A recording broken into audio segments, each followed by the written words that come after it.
Nice day. We are here. It is our 50th episode. Much appreciated for all the love for the last 2 years doing this.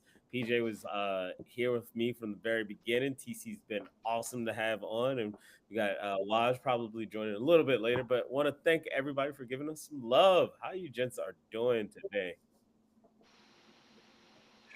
Yep. I want to get some World Cup tickets. I saw that you signed up for something if you got like a Visa card, so that's what I'm going to look into. That's my focus at the moment. TC, Yep. how you feeling? Yippee yay, yippee yay. You where my dogs at? Listen, if your team did not win this weekend, you should raise your hand. I don't have a we team, so we drew. So it don't matter. We got a point. We got a point. But that's not what we're talking about today. I mean, it is the 50th episode. We got some fun things coming at you today. First, I want to thank all of you. Also, get you to like, subscribe. I really love that. Just help us keep growing because we really want to go to the World Cup as media partners. So that wouldn't be possible without you. As much as we enjoy talking about footy, we also enjoy having our listeners bounce back and forth with us. So thank you again. Give us a like and subscribe on all podcast channels as well as on YouTube, on IG. Keep telling your friends about us. We are slowly growing, but I am very happy with how we're moving, especially because this is all organic. All right, everybody here. Men's Ballon d'Or and women's Ballon d'Or happened today. Some amazing things. Ousmane Dembele, the favorite for the Ballon d'Or, my guy Was from he? Paris Saint Germain. He was the favorite after the season that he had. They won five of the six trophies that they could have won last. No, four of the five trophies that they could have won last season. They did. It was really great to see. No, wait. They won five of the six. The only one that they didn't win was the Club World Cup. They had three in Europe. They had the French League. They had the French Cup. They had the Champions League. They won the Super Cup. Was there another one in there? We'll fact check. But No, I don't think um, so. yeah, but they after that amazing season leading them to PSG's first ever Champions League win, he was able to take home Ballon d'Or honors tonight. It was really cool to see. Gents, how you feeling about Dembele taking away the prize? I think, as you said, deservedly. I think it went to the person deservedly for one season. We've seen some controversy. And something that we were discussing pre show is that don't forget, these are voted by players and by journalists, you know? So these are by your peers and by people who write about football like us. So essentially, I think this is just like vindictive of kind of the general sentiment. It should have gone to done better. I think if you're looking at the ones behind him, and I think justifiably, Lamine Yamal second, Vitinha third, Mohamed Salah fourth, the highest ranked English player, Cole Palmer at eighth, okay? Rafinha at fifth, uh, Kylian Mbappe seventh, surprising, but not Yeah, after the season he's had. yeah, Harry Kane, 13th. 13th. Yeah, sus. yeah. I mean, That's it's really low. I mean, Vitinha was definitely one, especially because Portugal did win the UEFA Nations League.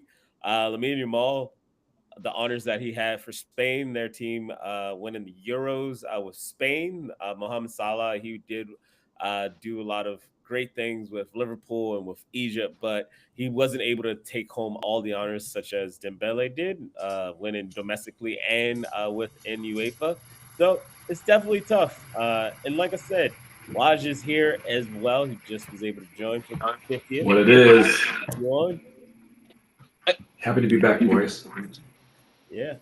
I think noticeably on the Ballon d'Or list for the men is that one of the greatest Scottish players, Scott McTominay, came higher than Jude Bellingham.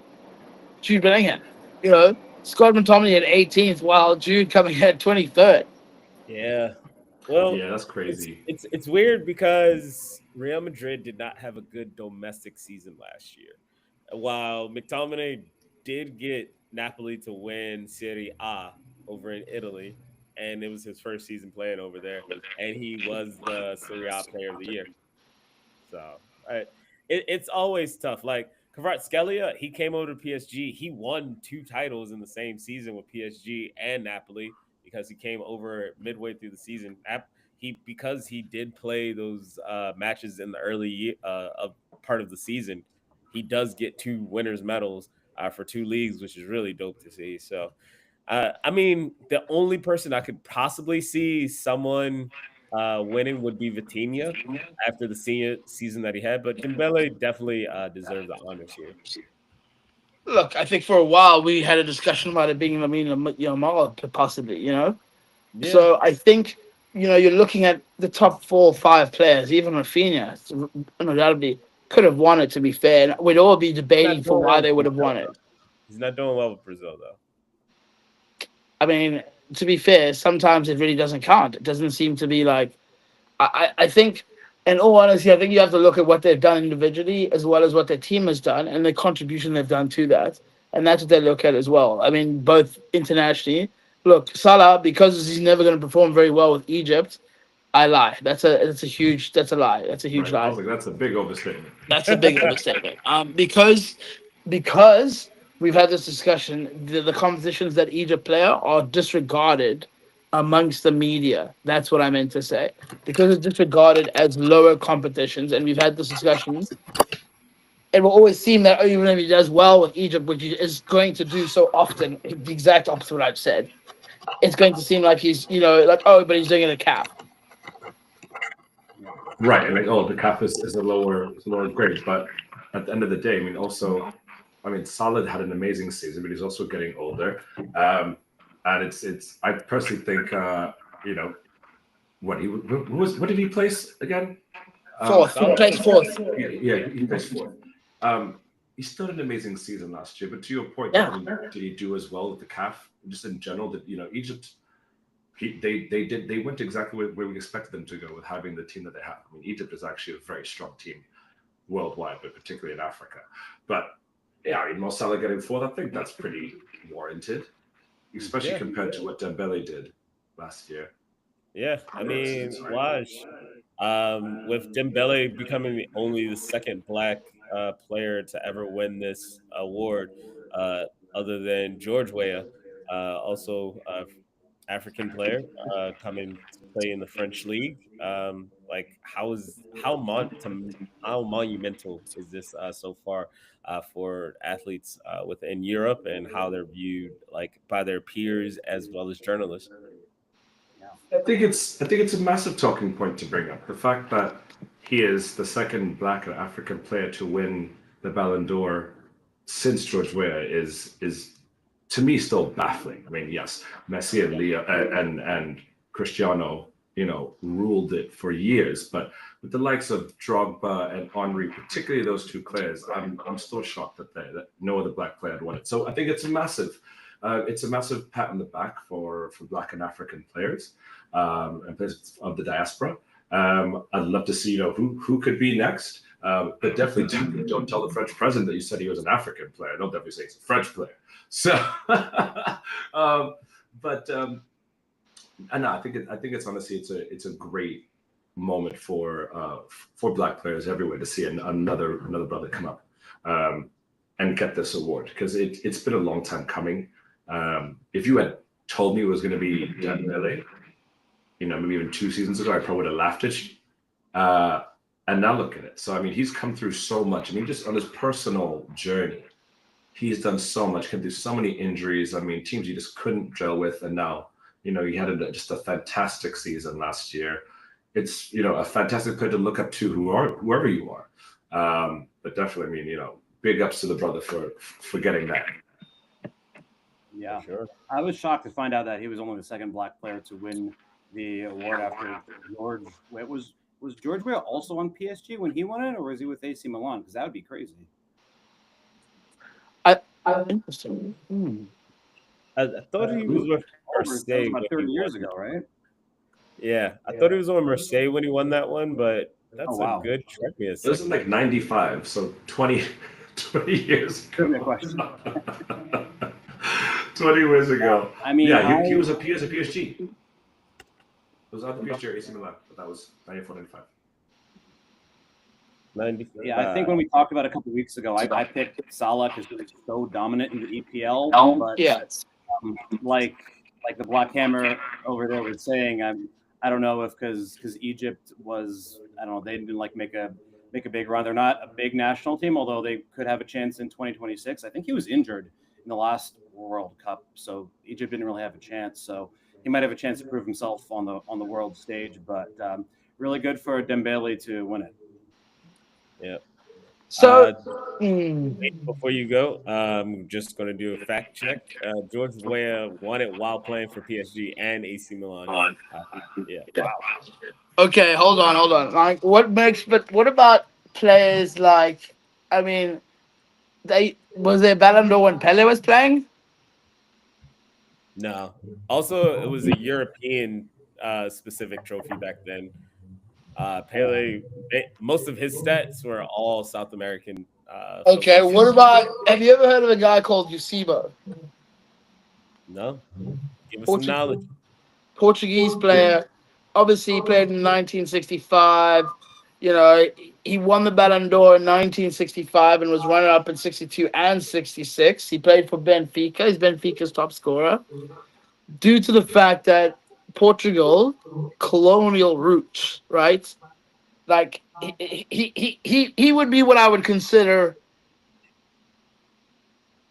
But like I said, that's what I wanted to know is how established. Because I mean, he was a winner, but anyway, it doesn't matter. I think George Weah and Dembele were just like, they were leading players. But it's funny.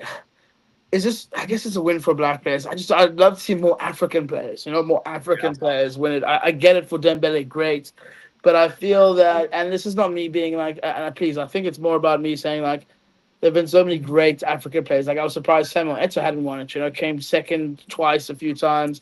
You 100%. mentioned Thierry Henry as well. So there's some notable names on there who've never won it. The one I keep coming back to too is Mbappe going to be another Neymar? That's an interesting one. That's Like, a good how do one. you think it feels that Mbappe looks at Dembele, your teammate, the guy that you left the team over there? Now it's like the coveted thing that you want so badly.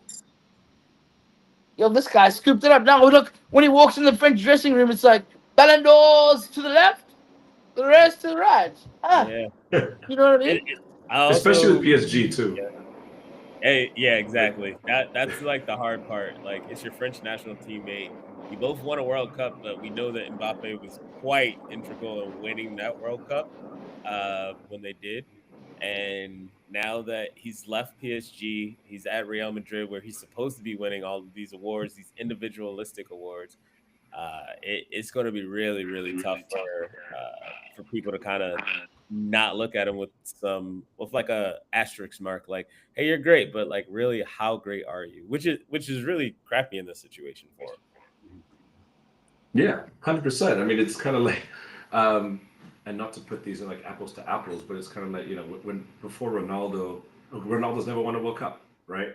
Like he's got that little asterisk by him. And Messi was almost there. He almost had that massive asterisk. He did everything except for ever getting the World Cup. And like, that just stings if you can't get that before the end of your career. Oh man. And Mbappe definitely, I mean, he should be a Ballon d'Or winner. So let's see. Let's see if he can do it. Maybe this is his year before World Cup, and he pulls off something. But I mean, hey, the stack of talent right now to win that award, and especially how young they are. The fact that Mo Salah, again, to your point earlier, Mo Salah is 30, and he's still on the list, and so many other players. So like, he's got some time, but he might want to hurry the fuck up. True. I mean, it's always tough, especially because Mbappe lost his to Messi even the season that he won. But kind of leads us into our next point. Like, before we go into the women's side, I would love to know who do you guys have fast track for the top 3 to win Ballon d'Or next season? I mean, it's too easy. It's too, for me. It's too soon. We don't know. Really? We don't know what injuries people are going to get. Yeah, hell yes. It's way too soon. It's a World Cup year. year. We're Gonna not make a even big difference. and you want me to make these types of predictions? You crazy? Yeah, so World Cup, yeah, I think exasperates it because you have the World Cup is such a highlight that what you do in the league, like Fernandez plays for Manchester United, right? Could have a decent season with Manchester United, but Manchester United is still shit. And then wins the World Cup with Portugal and is like the best player, most assists and stuff like that. And then you're like, wait a second, but this guy like literally carried Portugal through the World Cup, lifted it up. And then he's in the conversation. Do you know what I mean? Whereas other seasons, the World Cup is absolutely like it takes a huge step in. So I think, less so. If you win all four, like, there was a guy who did win like three things in that year and not the World Cup, and he didn't win the he didn't win the Ballon d'Or, bro. And we all know that guy should have won it. He scored like 60 goals, and all he didn't do is win the World Cup, and they gave it to some short dude who's really talented and amazing at football, but like they did him wrong. They did him wrong. True. They did him wrong.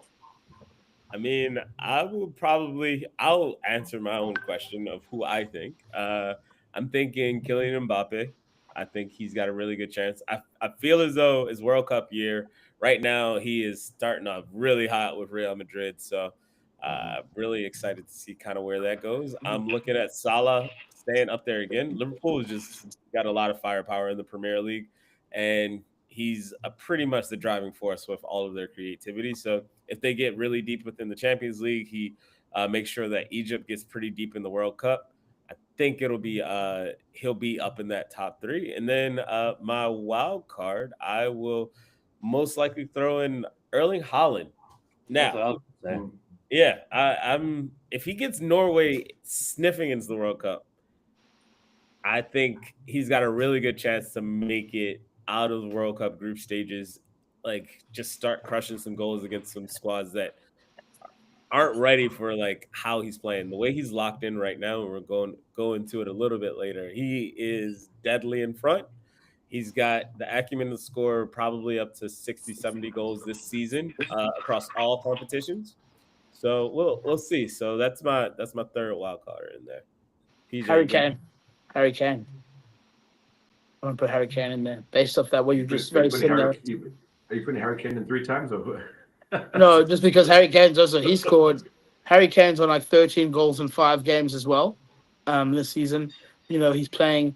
He's going to be playing at the top of an England squad that will have a great midfield, a shitty back, some good pace if Saka stays up there. So yeah, there's potential as well. Hey, I feel it. PJ, you got any? I mean, Holland's a great pick. I'd be shocked if he doesn't bag a couple. And he's already got 6 goals in 5 games this season. So I think he's inevitably going to win one. It's probably going to be a season when City wins the league. And Norway's got a decent squad too. They could make a decent run in the World Cup. So we'll see what happens. All right, if I can just pick random people because we don't even want to account for injuries or what's going to happen, because I need to play this game too. I want to put my money on Mbappe now. Everything you just said. So Mbappe. Honestly, I was thinking of Haaland as well. To your points, if he can squeeze the World Cup, because at his current pace, he's being ridiculous. And if I had a wild card, so that's the fun. If I could pick a wild card, because it has to be someone who's going to make it through the World Cup, at least at the group stages. That's the only way you're going to get it. Let's not be. Now you're just smoking something. You need to put it down, PJ. Come on now. Let's be serious for a second. Someone I'd love to see, and serious welcome. There's Desiree Doué. That's a Serious good welcome. shout. Good shout. I like it. Yeah, would love to hear from our listeners. Please let us know who you think is going to make it to the Ballon d'Or next year.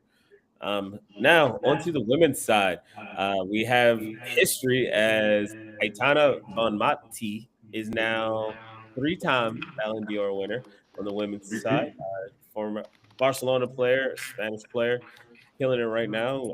Got 3 Ballon d'Ors. Like compared her with Marta is kind of saying just like her impact within the women's game. The Barcelona team, even though they didn't win the Champions League this past season, they've always been around winning. Sadly, Spain didn't win within the women's Euro this past season either. So, but her impact on the game is still known. So, gents, I would love to know: was this kind of just understood that she was going to win it? Did you feel as though somebody else should have taken it from her? I would love to hear your thoughts on the women's side.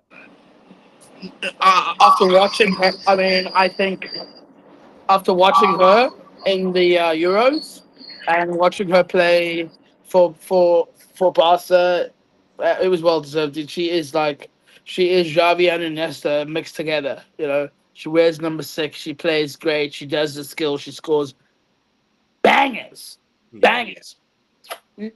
Postage stamp, top right. Postage stamp, top left.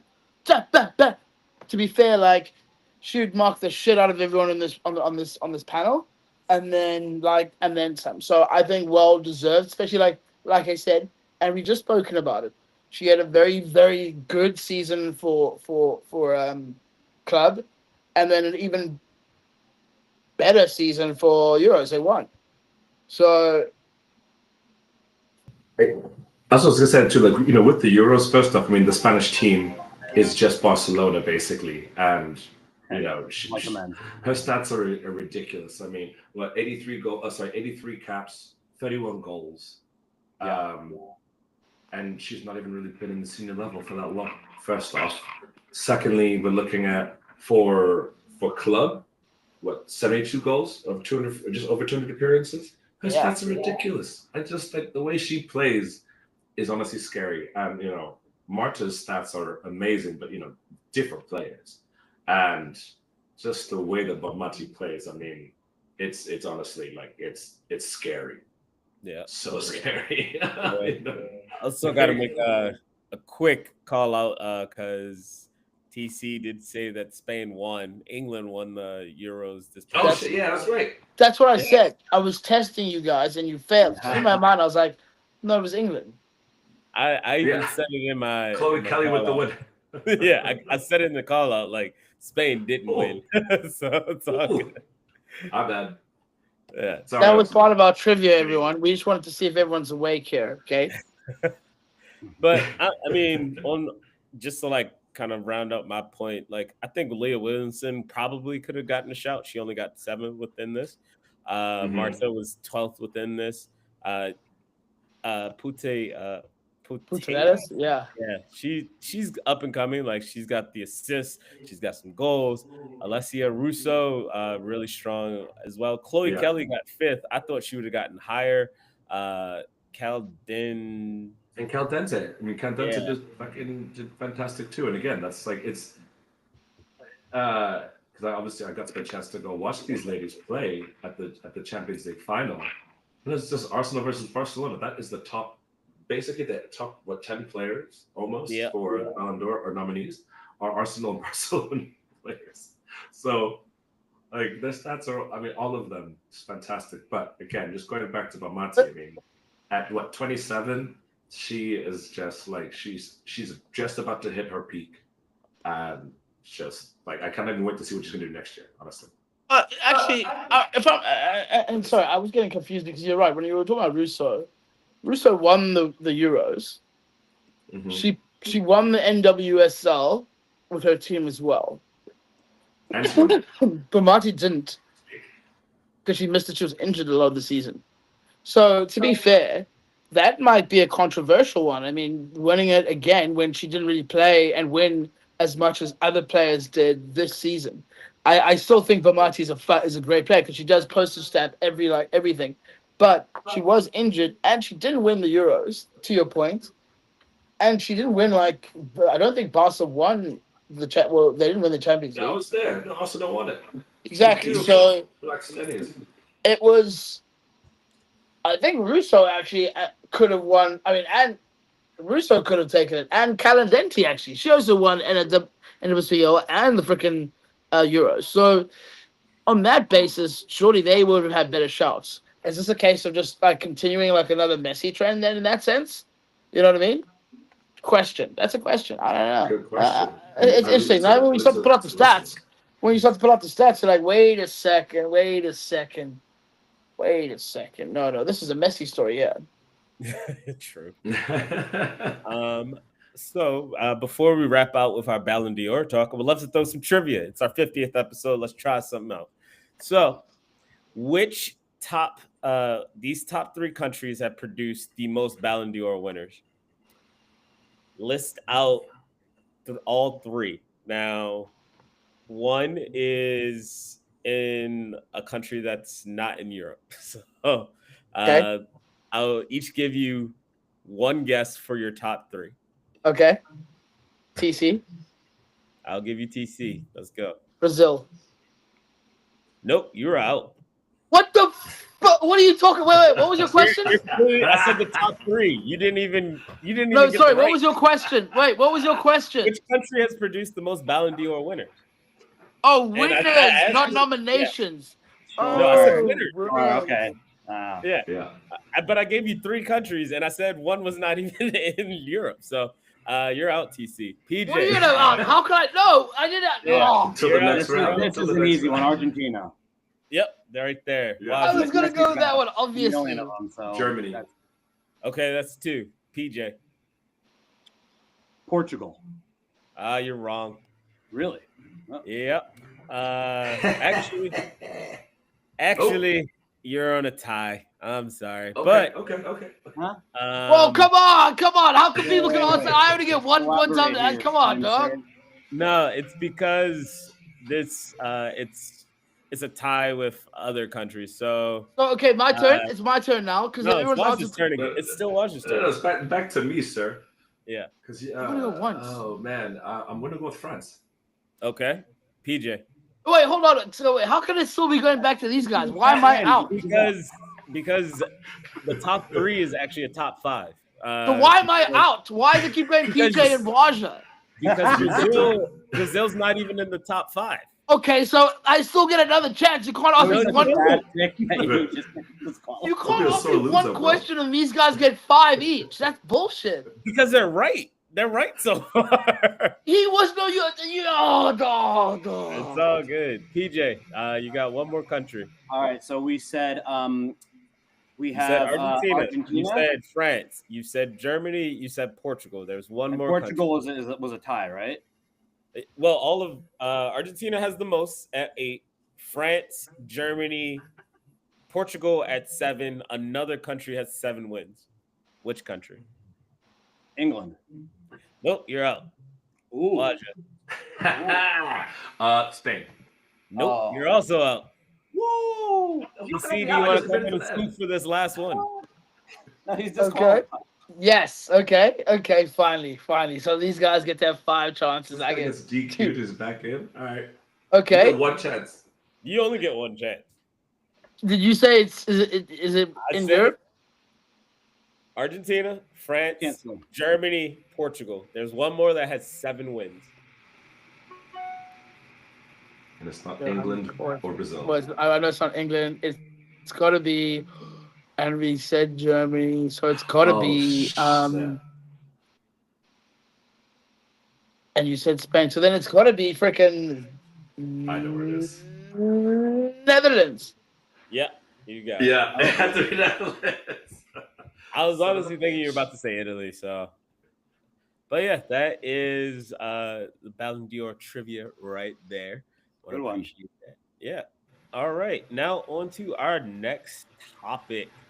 We got some matches that just finished happening this past weekend in the Premier League.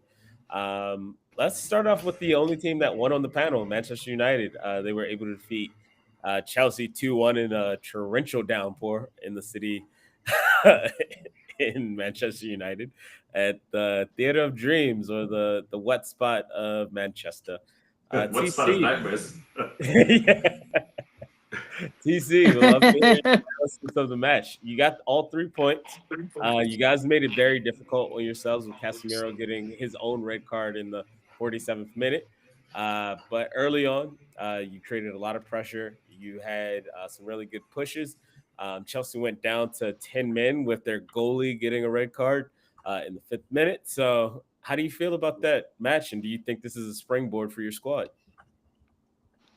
No, I think what we're looking for is consistency. So, I mean, I think up until Casemiro red card, I think we played some great football. We had some great chances. Garnacho can really go and suck a dick.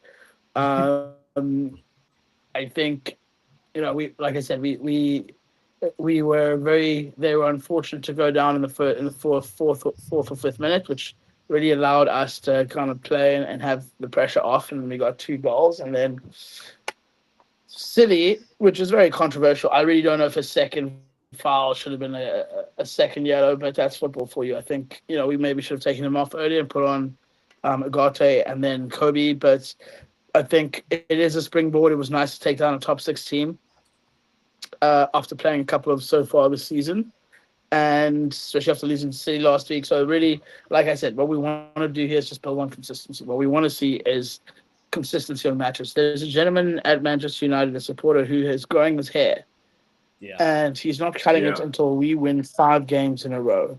The man has not cut his hair in 3 years. Okay? He was actually attacked at the game on Sunday, unfortunately. He was? What? Yeah, by some drunken fan who was just like, "Oh, I can do what I want," because basically, I think, just taking, not happy at the fact that he's he's not cutting his hair until we get 5 in a row. And I kind of been like, United should really look at him and be like, "Look, help the brother out, bro. Just get 5 in a row." Shampoo So yeah, companies I should be think looking to answer your question, absolutely.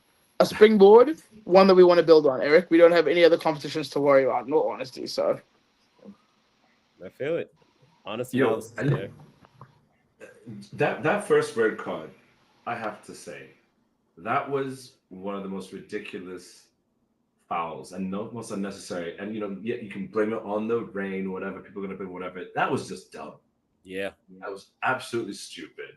And I mean, I'm honestly, I'm kind of relieved for you guys if you won that one.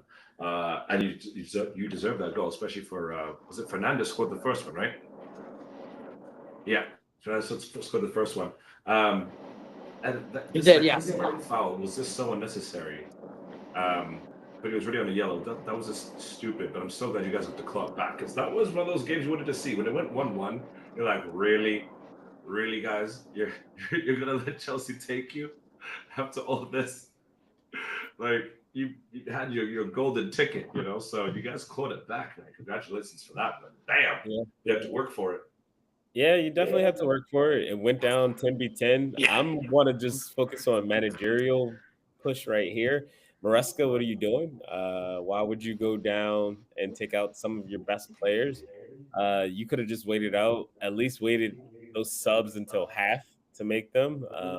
Especially, you would never have known, like, all of their creative attacking players coming off at one time, and then suddenly you have a lifeline in halftime where you could have really started pushing the game, but you've already taken out all of your good creative players. So, got to really look at the manager right there. Got to figure out how he can make things going forward, how to make it better for that squad. Like, all right, do you feel as though Chelsea is kind of plateauing as a squad, or do you feel as though that they still can eke out more with the squad that they have? Too early, It's only Absolutely. 5 games It's into the too early in season. the season. Way too early in the season, yeah. I don't know. Looking at some of these, if you really look at Chelsea's, like how they ended last year, even though they were able to make in the top 4, when they lose, they go on some really bad runs. They lose around like 4 or 5 matches, like really bad decisions. So it's not just a loss; it's like 3 bad draws where you should have won, and then it's taking Yeah. you like 3 months to really claw yourself back in. That's what they did last season. That's what they did the season before under Pochettino before Maresca came. So I just want to bring that up just because even though you're saying it's new, Champions League, you just lost to Bayern. You just lost to Manchester United. Now you have another match coming up in the Carabao Cup. You're probably going to win that. And then you have a really tricky game away over at Brentford. So some things to look at. I mean, it would be really interesting because already we've had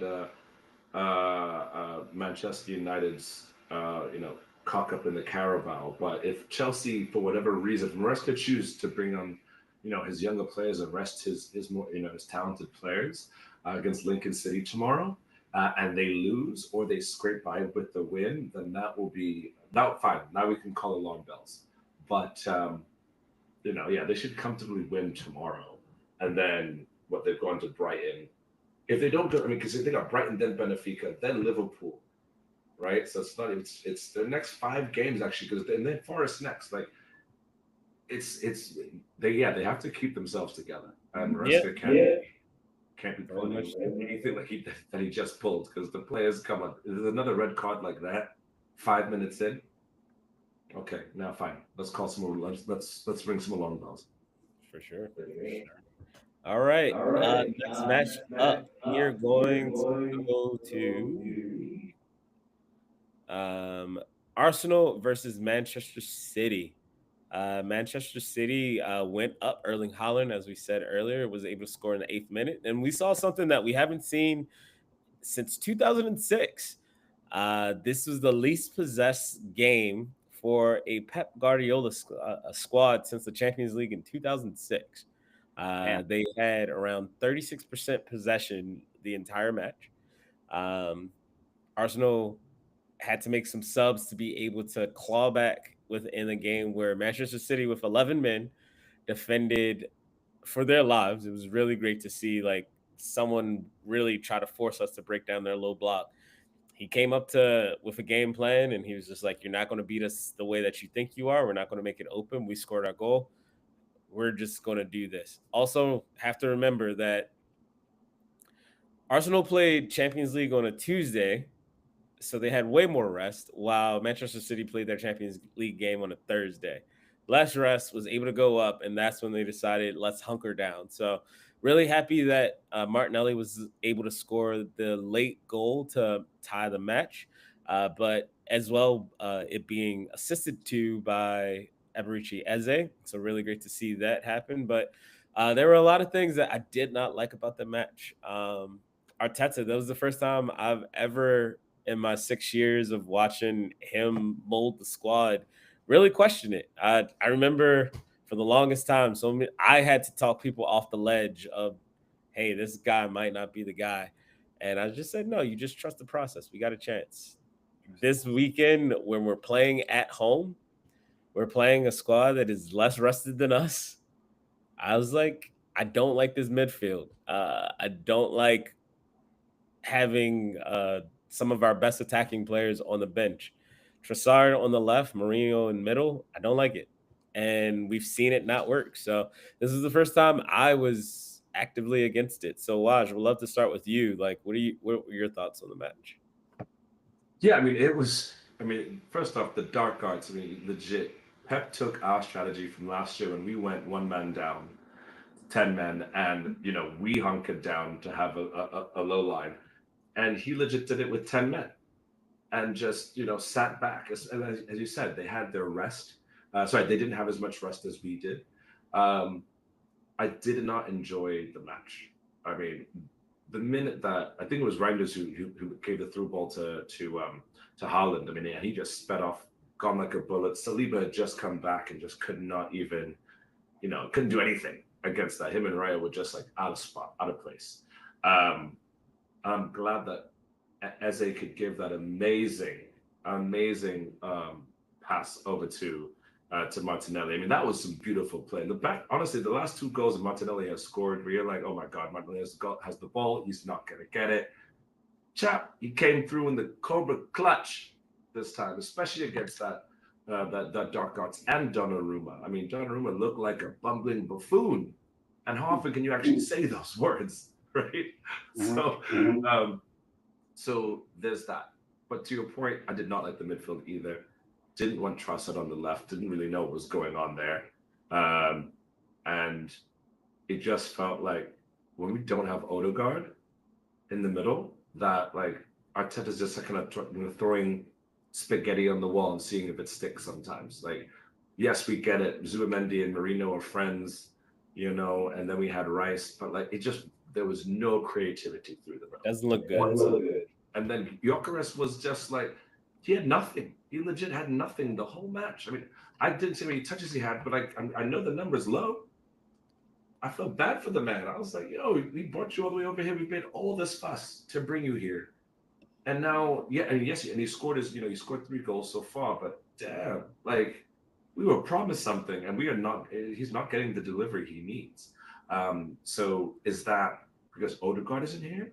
Is that because we don't have a middle that knows how to play creatively and give him the balls that he needs?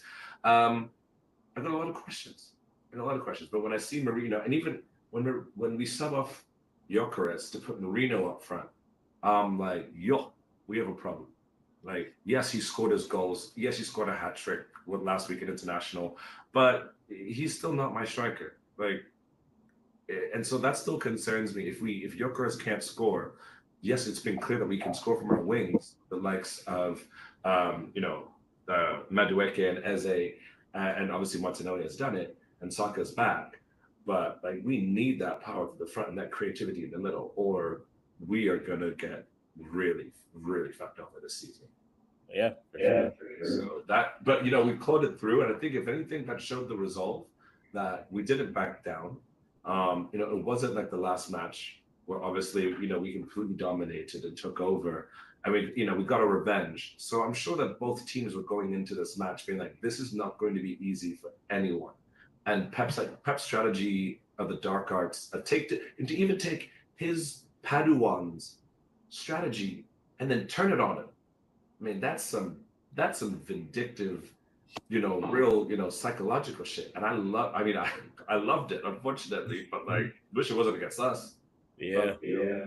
At least we didn't lose him, and that goal was fantastic, especially in extra time, the way it was done, and with Martinelli, who's had so much doubt, for the past 3 seasons, like that was fantastic. So for that, that was like my one happy moment.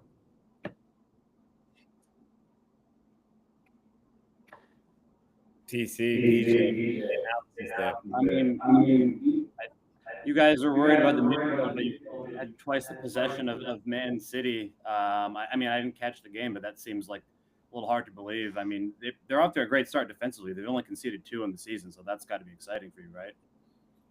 It feels good. It feels good, but again, not seeing creativity, especially at home, just hurts. Yeah. That one hurts. I think you, yeah. I think you hit the nail on the head there. Look, I think you said something about this a few weeks ago. It was really about the impetus of the team. The team was built to like soak it up and then hit on the counter, and it really just didn't translate. I think the same with City as well. Like they didn't. I mean, like that when City scored, I thought, oh boy, that was very quick counter attack, quick football. Haaland getting through there. So it was definitely interesting. My question to you guys is this like is this a good game, or does this hide like your kind of like does this hide some of the issues that Arsenal are suffering at the moment? Lodge, that's for you. No, I think we've just brought in a lot of new players. I think it's still the team getting used to each other. And again, we don't have Odegaard, and I think he needs to just figure out what's going to happen. We don't have Odegaard, and what to properly do. Is it time to bring in Nwaneri properly to start matches to get that creativity when Odegaard isn't there, or is it do we have to look at another strategies to get Gyökeres the ball? I think there's a lot of new talent that we have, and they need to figure out how to gel together. Again, it's still very early, but we don't have a lot of time. So that I think is going to be the most important thing to guarantee success for Arsenal, right? And like TC said earlier, sorry, Black Hammer. That's what we'll call you today. So it's Black Hammer said earlier. It's like you just got to keep that consistency. And once we have that, I think we'll be off to the races. And we've had a very difficult start to the season in terms of our first matches, and I think that it's tested our resolve. So we've got against the big six. We've only lost one, drawn one, and won one. It's a great start. So yeah, I think let's see how we do next month. And let's see that once Gyökeres starts putting in goals, because that's what we need. We need him to start putting in goals. We need Odegaard back. We need to have a proper backup plan for when Gyökeres is not scoring, going down the middle off the sides. And once we can have all that, then hey. But actually, one thing I want to also bring up is, Mr. Haaland did also not have a good game after that goal. I think he had a great game. You think it's a great game? I didn't know. Yeah, hold up play was great. Hold up play was great. He was able to draw back in. He intercepted the ball a lot when we owned everything. So I thought he had a really good game.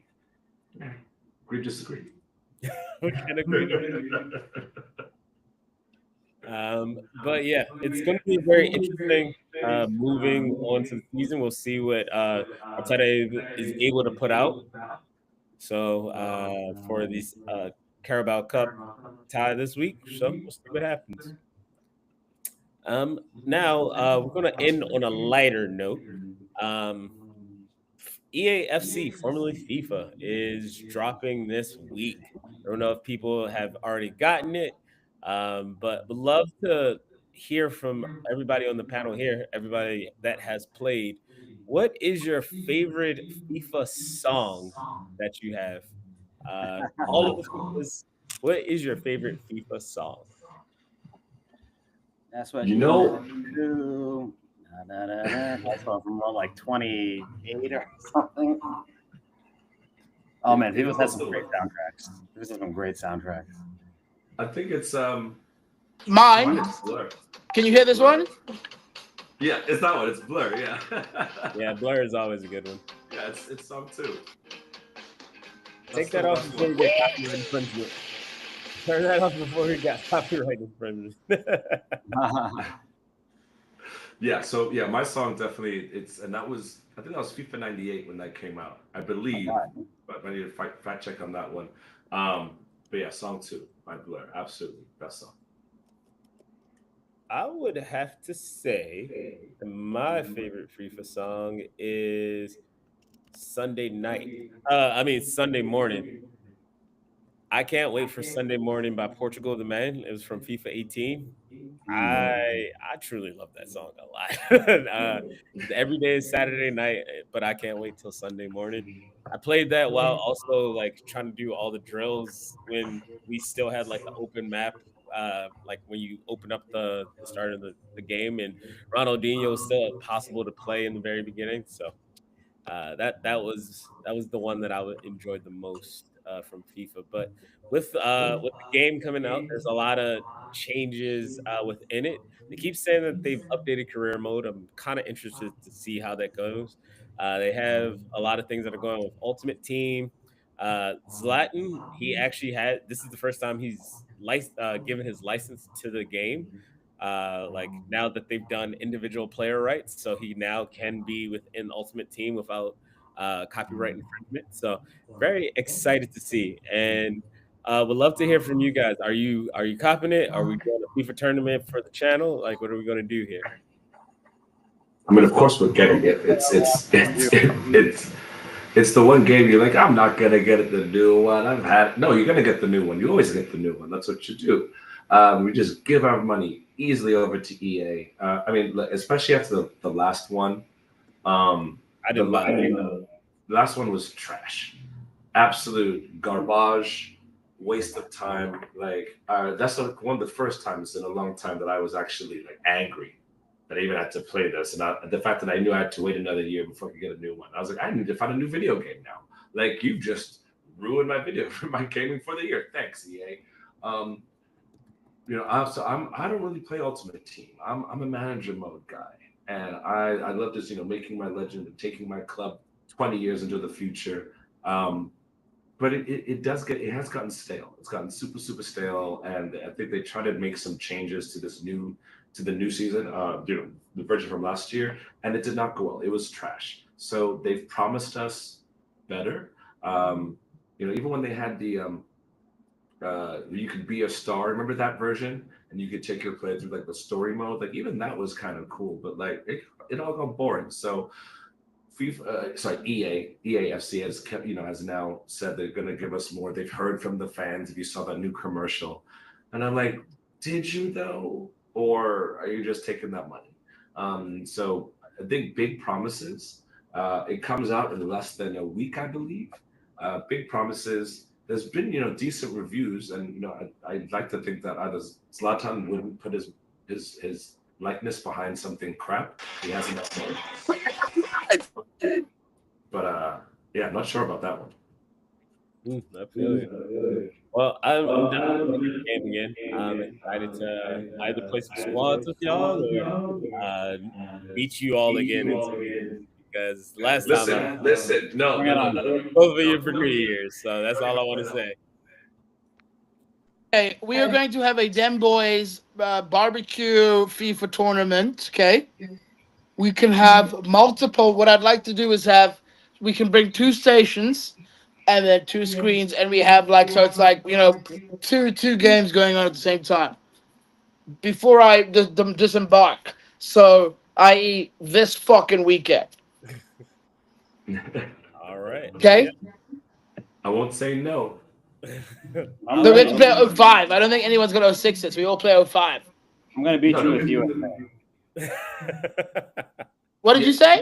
What did you say? With USA, 77 overall. Okay, I'm so excited. What we just need is beer and stuff, and then for every goal we do, the loser takes a shot. Oh my god, it'd be best. Live stream. What is your for you guys? What's your your favorite bad team to play with? Ooh. And you can pick online or online no, or. I mean online, yeah, even online, just against friends. But either way, it's for national and for club. Club was always FC Schalke. Schalke? It's not even a bad team. Well, back in the day, they were. I mean, they're in the 3rd division now of Bundesliga. Oh, okay. Never mind. Yeah. I always play with France. That's your worst team. For speed. I like to play with speed. I'm all about speed. No, what's your worst team to play with? Yeah, he said the worst team. Sorry, I can't hear it. It's your accent. Sorry. Worst team to play with or against? Full with. So for me, it was always play with the Sundowners from South Africa. Always fun to play with them. And then I think for national, I always play New Zealand or Australia. Really random part of the world. That was always fun. It's fun playing with random teams because then you play random teams. Like if I play with MLS teams, you play a lot of Mexican teams or random South American teams. So I used to love playing with the Red Bulls and Juan Pablo Angel back in the day. Because he was the only player in the MLS above a 75. Yeah. When you play the European team, you'll see how skillful all the other teams will be. Yeah. But I want to thank everybody again for coming on for the 50th. It feels really good to say we created something really fun. Now just continue to evolve and do things better. Much appreciated to you, all you gentlemen, for coming along on the ride and making this a really fun experience. Hey, appreciate it. Bring us along, brother. Yeah, man. Thanks for putting all the effort. I think this is a collective thing that we're really enjoying and happy to be part of the journey. I think as we grow, we will eventually get PJ to say that USA is not as good as Brazil. But until then, we continue on. He's never going to say that. But we'll make him say it at the World Cup. Yeah, true. Very true. I want to thank everybody again for giving us a listen. We are going to be off next week. We have a special episode coming from you. Wazir and I were able to interview a new minority owner, a part of the Salisbury FC, my owner group, Tiger. Is a very fun interview that we're pushing through. Very excited to talk about his work and trying to make Salisbury a squad that's coming up from the 5th division of the England pyramid. Try to make them a global powerhouse. So really excited to show that to all of you. So much appreciated. Shout out to Tiger Miller. Yeah, much appreciated to all of you again, and y'all have a